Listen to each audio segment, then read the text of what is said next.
I'm going to call to order the regular meeting of the Darien Police Commission, 2433rd. First order of business is acceptance of minutes of April 28th. Move to approve. Second. Any discussion, additions, subtractions? Good. All those in favor? Aye. Correspondence, Chief, is that you?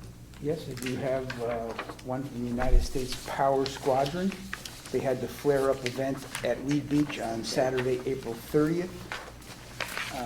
Our Marine Division and I think some of our scuba guys were there as well. Went off very well. I think over 200 people Really? were there. They expended over 1,000 expired marine signal flares. The only little bump in the road, they had some that were duds. And if they have duds, they have to then call somebody who's trained in disposing of duds. So they did call the state police bomb squad and Stanford. So the dud flares were taken care of. All was right in the world. So it was Sergeant Derek Mulcahy, Officer Dan Arrett, and Officer Kelly Thurston were especially helpful, the letter says, making the day a success. It was a pleasure working with the police department's team on shore and afloat. It made the day a success. I Once assume again, that, it's obviously for next year, but I assume the Power Squadron advertises it. Do we advertise it, or that's just their thing and we just provide support? I don't know if it was on our website. I mean, 200 people is a fair amount of people. Yeah, I wasn't aware of it, but I went through the parking lot. It was a great turnout. So Seemed like a great event. we will try to get that on our social media as well next year. Next year, I don't The know. town did put something out on I know it. the town We, did. We Yeah. pushed it out on behalf of the town. Okay. Department activity, Gavin? So this report will cover from April 28th until the 18th, which is yesterday. May 4th, a commercial business on the post road was burglarized, and a vehicle belonging to the business was subsequently stolen. On May 5th, a vacant building on Heights Road was burglarized. May 6th, over 50 bronze vases were stolen from the mausoleum at St. John's Cemetery. On May 7th, the Post Road restaurant had its used cooking oil stolen. On May 13th, the 30-year-old Brooklyn, New York man was arrested when he was located in a stolen car that was parked behind Old Kings Highway North business during the overnight hours. Saturday, May 14th, we hosted Coffee with a Cop at Upper Crust Bagel Company. Also that Saturday, we participated in the Cops and Kids Adventure event at the Depot Teen Center. During the first week of May, the Axon Taser Company installed new video and audio equipment in 5 different interview rooms in the police department here. Preparations are underway for the Memorial Day Parade for May 30th. At the same time period, we saw 1 catalytic converter theft, 2 domestic disturbances, 1 incident involving mail theft, and 1 incident involving fraud or scam. 4 reported stolen cars, all of which were unlocked with the keys in them. 9 burglaries of motor vehicles that were left unlocked, and 3 unsuccessful attempts of burglary of a motor vehicle because they were locked. 20 motor vehicle accidents, 4 of which involved minor injuries. Again, Route 1 was the location of choice. 51 traffic stops conducted by the Patrol Division, and last week our entire Detective Division received training in complex death investigations. The training was titled The Question Death Scene and covered unusual and complicated circumstances in untimely death investigations. That was all. So I'd like to touch real quick on a couple of these things. The bronze vases at the mausoleum at St. John's Cemetery is a very unusual circumstance. That mausoleum is open most of the time, if not all of the time, and it's not really, it's in the back corner of the cemetery. But I guess, the metal value of those vases is why they were stolen. Very, very unfortunate. I don't know where they're getting rid of it, but anybody out in the public has any information about ceremonial vases that maybe look like they belong in a mausoleum, please contact us. Coffee with the Cop, excellent. Cops and Kids, excellent. Both great community events. I think well attended. Beautiful day. All went well. Just real quick on the Taser Axon video equipment that they're installing in the building. That's to replace an existing system. Under state statute and regulation, we must record interviews and interrogations of people that are in the building. So that is a system that we asked for in previous fiscal year budget, but due to COVID and supply chain issues, it's finally now up and running. Got a lot of new displays in hallways and stuff, because it runs a little bit different. So if you see computers mounted on walls Mounted. throughout the You building, did. that's what that's for that, and it is state-of-the-art. Interfaces with our evidence.com system from Axon, so all our video on every platform, whether it's on body camera, in-car, or in-house, is all on one system. And we're streamlining that system where any video evidence that needs to go to the court goes automatically through that system. The court has access to our video systems, so if we make an arrest, they can get the video themselves. We do not have to send it to them through a secure connection. So finally, I'm glad that's done. Last but not least, and I'm not going to belabor this point, but I'm going to have an anecdotal story here. We had an Infiniti SUV stolen from here in Darien, once again with the keys in it. Once again, the car was unlocked. The car was recovered in the Trumbull Mall parking lot. Trumbull PD saw it up there without a front license plate. They ran the license plate and found out the car was stolen several days in the past from Darien. They sat on the car waiting for the subject to come back to the car, which he did. They moved in to make an arrest for possession of the stolen car. The youth started to run. A foot pursuit ensued. The youth pulled a gun out from his waistband and thankfully threw it in the bushes rather than shooting at the police officers. This is what we're up against time and time again here on cars that are being stolen in Darien.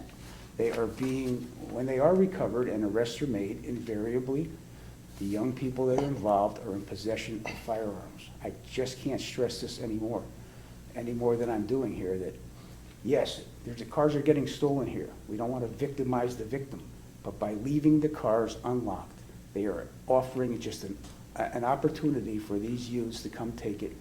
And they have firearms when they're arrested. Dollars to donuts, they had firearms when they were here stealing the cars. Once again, I'm going to implore the people, the residents here in Darien, to please, please, please lock your cars and take your key fobs with you. Big news story on News 88 about now the criminals have these electronic fob, I don't know what they're going to call them. They can come in and like really zero in on your fob signal, or you might have to buy a Faraday bag, which is what computer people use to put chips and stuff in to keep them, statically protected. You might need to do that at some point because the crooks are getting smarter and smarter here. But the one button that locks your car will solve most of these problems. I think I am going to send a letter from the chief of police to each and every individual car owner here who has their car stolen with the keys in it and it's unlocked.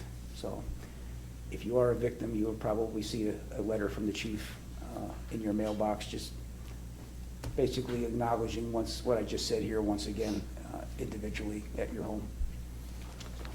Enough said on that. Well, we can't say it enough because it still happens, so. All right, any other questions, comments, department activity? Public comment, seeing as there is no one here from the public, I will assume that is no. We'll move on to old business, building issues update. Still working on the building. Anything? The air conditioning, the HVAC company, their car was here every day for like 3 weeks. I thought maybe it was abandoned here because I wasn't sure if it was leaving at all, but they have been here and they are still trying to get this squared away. They do have some issues with supply on some electronics equipment that's going to be needed, but in their defense, they are here every day doing something. So that's the It's only thing possible. left on our issues list, is the HVAC. The front of the building and the grounds, we did meet with the beautification folks. They're willing to at least get us back up and running and get the front of our building looking a little more ship-shape than it's been, since Parks and Rec could no longer maintain our beds and plantings out front. So we're gonna have beautification come back, and they have some interns, I think in June, I believe it's June. volunteers that we'll have a group effort here to get the front of the building looking back ship-shape. So, other than that, there's always gonna be sniggling issues with the building, but the HVAC is still the big Is major the problem. one. Okay. Well, that's better than a few of the other ones we've had in our list. Hiring update? I will defer to the Administrative Services Captain on that one as well. Looks like we're going to be swearing in 2 laterals on May 27th. The third lateral will most likely be sworn in end of June, beginning of July, just due to, lease commitments where he lives now and trying to find a place to live here. So those 2 laterals coming in, I'll start training on the 31st. How long does We'll that be last? In a 3-week training, and then FTO after that. Expect them on the road, give or take. Maybe beginning of August, beginning to middle of August. And the third would be probably end of August, early September then? Excuse me? The third lateral would be probably Um, early September or in September? I would say that second class is gonna be mid-July, runs for 3 weeks, and then about a month, I would say end of September. Okay. And one of the laterals has to do a little extra training, so I would assume that person wouldn't come off FTO until end of September as well. Does that get us to full strength for the moment? Yes, Ally, when is it? The 27th? May 27th. Do you have a time? We were gonna discuss that with you. Okay. When is, if you don't know off the top of your head, Officer Jarvis, when is he out of the He academy? graduates in July. In July, okay. I don't know the exact date, but July. Good. And then his FTO would be a little longer because he's entry level. Great. He'll be ready to go in October, Yeah. something like that, yeah. Okay. Promotional process update. So the sergeant's candidates took their sergeant's written examination on Friday the 13th, last Friday. All the sergeant candidates, potential sergeant candidates, were in their oral boards today. They're just concluding now. So the sergeant's portion of the promotional process is over. I will be getting those test results To us. from the company, hopefully by the end of the weekend. The Lieutenant's Assessment Center is tomorrow. That's 5 candidates, 5 current sergeants looking to become lieutenants. They will be in the assessment center with the company for the entire day tomorrow. I think it's scheduled for 8:30 to 4:30. And as the commission knows, that's scenario-based type things and projects that you get assigned in between when you're not in talking to the assessors. It's a very comprehensive, full-day, super role play where you're not even role playing, you're actually doing the job that they expect that you're going to do when you're doing it.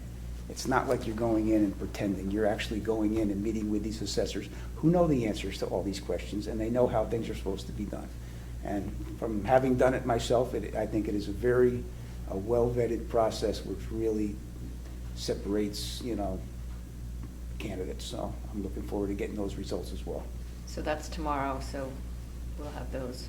The company said they may have results to me by the end of the weekend if they burn the weekend But oil. wait, put things by together. next week, we should Yep. be. Mhm. I'm sorry, how many people were in the oral and written for sergeants? I think 20 took the actual test, and then subsequently to that, we've had 2 people withdraw. So maybe in 21 with 2 people withdrawing. So we have 18 or 19 candidates still in the process now. All right, well, speaking on behalf of the commission, we will look forward to getting the results and I as well. putting that underway, moving that ball forward. Any other old business anyone can think of? Well, I guess we can take this under old business, maybe, but at any rate, I'm going to need It's a regular meeting, we can- concurrence of the commission. We'll add this on to the meeting to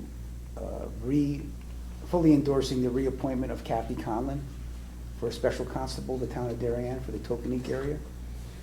Her term is ending on June 30th, 2024. So I would recommend that the commission endorse Constable Conlon for a reappointment for another term. Need a motion? for that? Motion to approve. Second? That was your under new business. All of those in favor? Okay, officially moved to new business. Sergeant Johnson, you, Chief? Yes, I got a letter here from the George Mason University Center for Evidence-Based Crime and Policy, Department of Criminology, Law, and Society. As some people may know, Sergeant Jeremiah Johnson is also a PhD, and he is a criminal justice scholar of top tier. And he has been now inducted, or he's been nominated for induction into the Evidence-Based Policing Hall of Fame. And that is located at George Mason University. The induction ceremony for Sergeant Johnson will occur on Monday, June 27, 2022. There's an awards luncheon, and this is kind of a big deal. I mean, this is a national organization. I was not familiar with the Evidence-Based Hall of Fame, however, I think kudos to Sergeant Johnson. He's clearly seen nationally as a researcher in public safety issues, as a top researcher. So I offer my congratulations, as I'm sure the commission does as well. They certainly do. Big congratulations, yeah. That's great. Okay, traffic issues, speeding on Andrews Drive.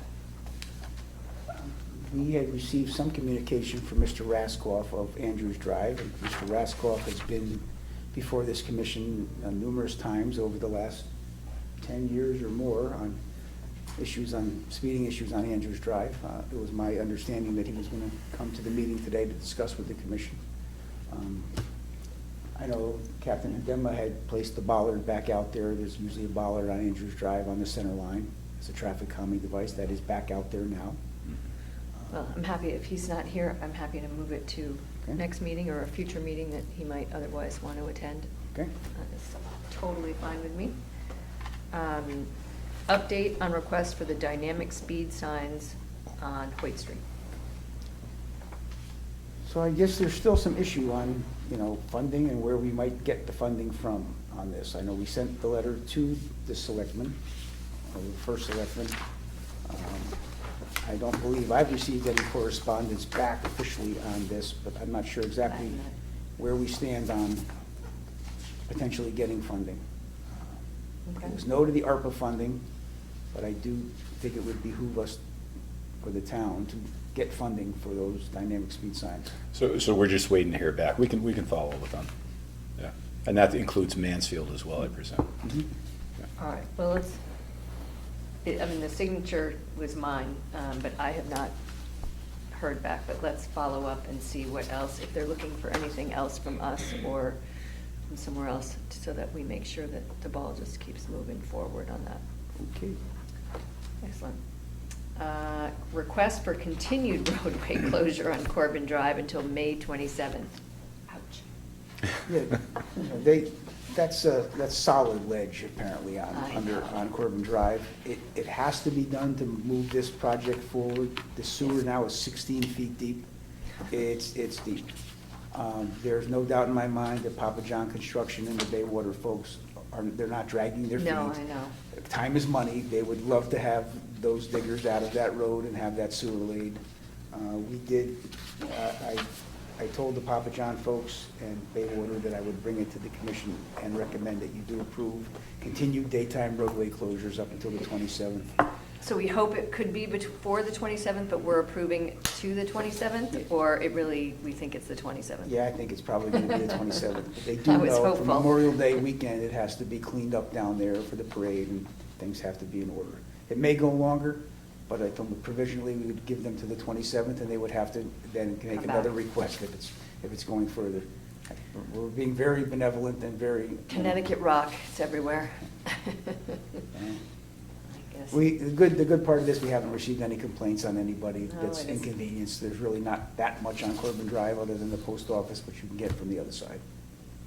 So- Well, you can actually get there kind of from, if you had to, but, all right. Do we need a motion, or you're just telling us this? I think as long as the commission has concurrence, I don't think you need to make a Okay, motion. it says request for, so I didn't know how formal, but yes, we'll be happy to drive there myself on the 28th, but I'm prepared for it to go longer.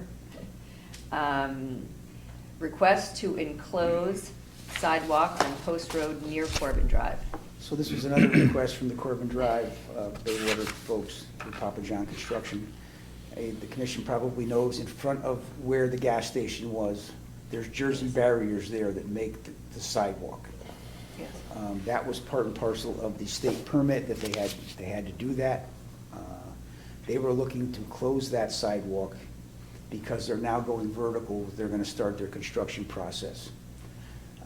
So we sat down, and again, we're being reasonable, and we'll bend when we can, but on this one, after discussion, we couldn't bend on that one for closing that sidewalk with 1020 and Gopher Ice Cream right there. If it was maybe 2 weeks, 3 weeks, they're talking about 4 to 6 months. So the answer was no, you'll have to install the sheds like you see in New York City, where people can continue to walk under and be protected from any falling debris. They understood, right? We just can't close that sidewalk. There would be no way. The official traffic plan there would be if you came out of 1020 or Gopher Ice Cream, that you would walk down to CVS and cross the street and come back. Now, everyone knows that's not happening. No, and we don't want them going And we don't want mid-block. kids crossing the street there after the ice cream place. So- No. So they understood, so we're all set there. Okay. Told them they had to do that, and they're okay Okay. with that. And the signs for Brookside Road. I think Captain Marin has some information on that. Yeah, at the last meeting, we had discussed installing signs similar to what we placed on Long Neck and Rings. Long Neck and Pear Tree. No, Long Neck and Pear Tree. Okay. So I got a little bit more information. We were trying to decide what funds we used. That did come out of patrol operating supplies back in 2020 when we did that. Oh, I guess it was May of '21. There were $32 per item per unit. So I guess we just have to discuss how many more signs we would want for the Brookside Road area, and then location again. We got the vendor ready to go, so shouldn't be too heavy of a lift to get more signs installed. Who would be best to determine that? Yeah, I think that was left to you guys, because I think we didn't weigh in on how many or where, so Yeah, I'm happy to I let think, you I guys. think Captain Shredder's went out with somebody, and took a peek. I think you went out with Jonathan from Public Jonathan. Works, yeah. Well, we can do the same thing. Yeah, up there. I would leave it to you guys to, although, I think I said it, and I'll say it again, which is, looking at where when I say the traffic pattern, meaning the people traffic pattern, because you can put them in places where, it matters where they get placed as to where people actually see them. You want them in the offending place so that the people that are walking in the wrong place are the ones that are looking at it. So anyway, but I'm happy for you guys to Okay. Will do. carry on with that. Is there a way also, and I know this probably goes under communication, but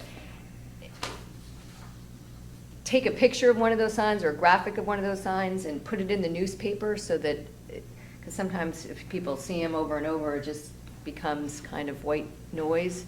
But in a education, or even just on our Facebook, Instagram, that sign, and then kind of a description of what exactly that means, so we might seed it a little better when people, oh, I don't know, it just, And we can give it to the town media director as There well. you go. She can get it out.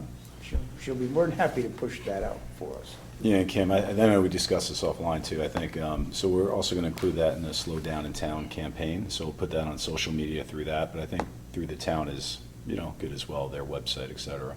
But we'll have that on Yeah, maybe some just news to- announcements and things like that, press release. I think if we can Yeah. draw attention to what those signs actually, that they're out there and what they mean, and anyway, just, okay. Push-pull parade, July 4th. And so I got a request from Mr. Sherrod Sammy from the VFW, who has kind of driven the bus of the push-pull parade for quite some years now. They're looking to do the push-pull parade once again on the 4th of July, the same route as last year, starting at Darien High School and going down to LeGuan Field. And that is Therefore, a Monday.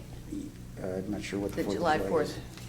falls on a Monday this year, I Yep, believe. on a Monday, and Since it is only involving town roadways, no state highway use permit is needed. It's a much shorter route. It's easily, the operation is conducted by 2 officers. We'll give them the same 2 special duty officers as before.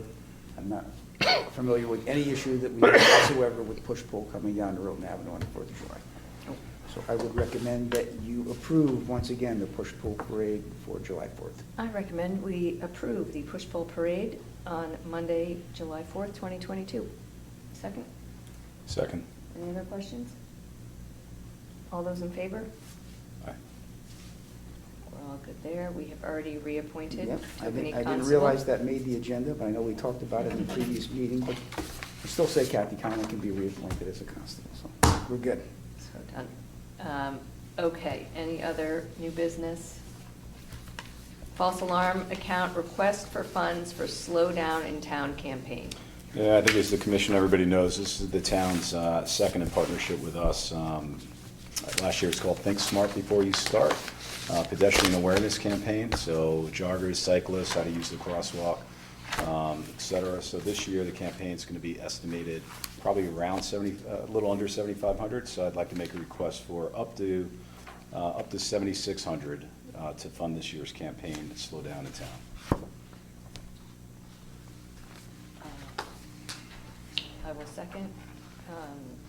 And the funds, those funds are going to, what is the, So Noble House Chip- Media is who we're partnering up with, and it's going to be used for flyers, for T-shirts, for banners, for social media and press releases for the most part.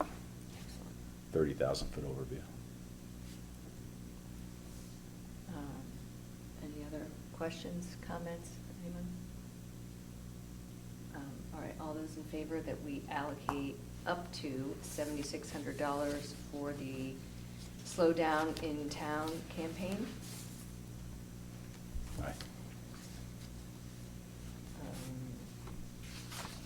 It is a regular meeting. Anything else, anyone? One thing I'd like to add very quickly, we received a donation in the amount of $100 from a resident of Phillips Lane.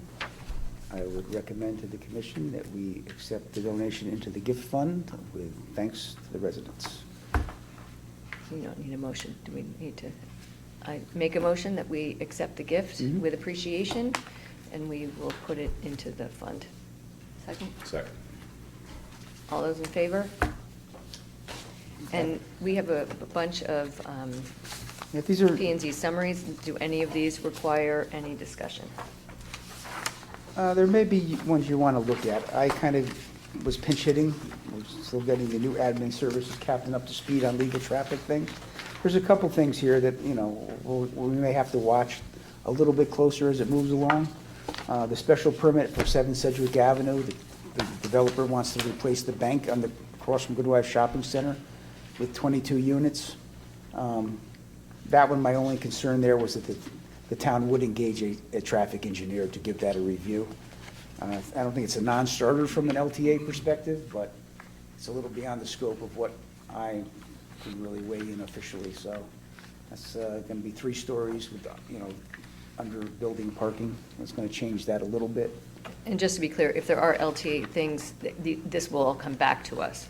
Yeah, so Okay. this is just an initial phase. Okay. I'd like to see a report from a traffic engineer. And I'm sure the developer is going to have to provide one of them For planning. themselves, Yeah. and then they can arm wrestle it over. The complete angler moving, not a problem. Quick service at 1879 Post Road, no issues. That's the new building by the Norton Firehouse.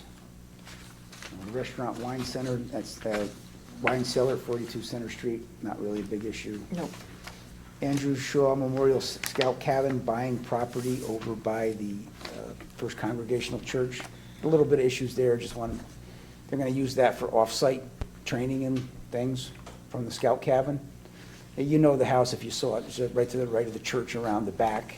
And I just wanted them to be aware that, you know, we've had past complaints there of on-street parking, that they cannot have any on-street parking for any scouting events in that area. I think those are minor issues, so. Okay, well, we will wait till it comes back around and requires us. Okay, Next, we are here today. Well, our next gathering is Memorial Day. I assume everybody here to march with the chief? I will be here. I think Captain Marin is not. I think Captain Adema will be here. Okay. What time does the parade go off? 10 o'clock sharp, I believe. I blow the whistle and tell them, let's Okay, go. Let's so get the show on Shall the I road. suggest that the commissioners meet in this parking lot at 9:30? Sounds good. Ride down, and then do we need a meeting June 2nd? Or are we pushing our next chief? Well, since the chief is out the next 2 weeks, I'm going to suggest we try to meet on June 2nd, if that works for people. We might be trying to do swearing in on that date, or promotional ceremonies. I can do, well, and we're getting a little, we're getting That's right. kind of, I can do the 16th. I'm not on vacation on Thursday, the 16th. But I think our venerable police commission secretary does not work anymore on Wednesdays and Thursdays for the remainder of her career. So- Only in the afternoon. So I'm not sure what exactly What we're we'll doing? do, but So Thursday, the 2nd, are we at risk on, should we, does that work? is that the day we asked for the Piedmont? It is. So we could, Oh, we okay. could, if we We have a do meeting. swearing in like at 5 or 5:30, we could have the police commission meeting before. On the 2nd? Yeah, Does That work works for everybody? For an extended? Mhm. I mean, we could do swearing in at 6 if we had to, right? Excuse We me? we could do promotion I don't, I mean, ceremony we at shouldn't, 6. I mean, we're gonna be out of We here just in have half to hour. They have an event there at 8, so. Okay, I mean, if we're meeting in 2 weeks, I don't anticipate us having a very long meeting since we're out of here in 30 minutes. so we could do the 2nd. So why don't we do the swearing in the 2nd, and if we have to meet at 3:30, maybe we'll play around with the time, seeing what everyone, Yeah, I can do any time that day, Yeah. whatever works for Okay. both of you guys. All right. I would like to get our new supervisor sworn in sooner than later. And the issue that we're up against is Captain Hadema, who didn't get her formal ceremony yet either, will be away at training for 3 weeks. So if we do not get it in by then, we would have to wait until July. I and think really Jan has not already do that. sent us these dates. I think we've already all weighed in. So we will squeeze in a police commission meeting on the 2nd, unless something materially changes. What we're going to need is commission interviews for promotions. That we will deal with offline, because that's not public, that's just us. I hear you loud and clear. And I think I advised the commission, at least I think, that it is 3 candidates for each position, For promotion. for Yeah. promotions. Right, so it's 6 interviews total that you will be doing. Yeah. This time Okay. around. All right, we stand adjourned. We reconvene on the 2nd.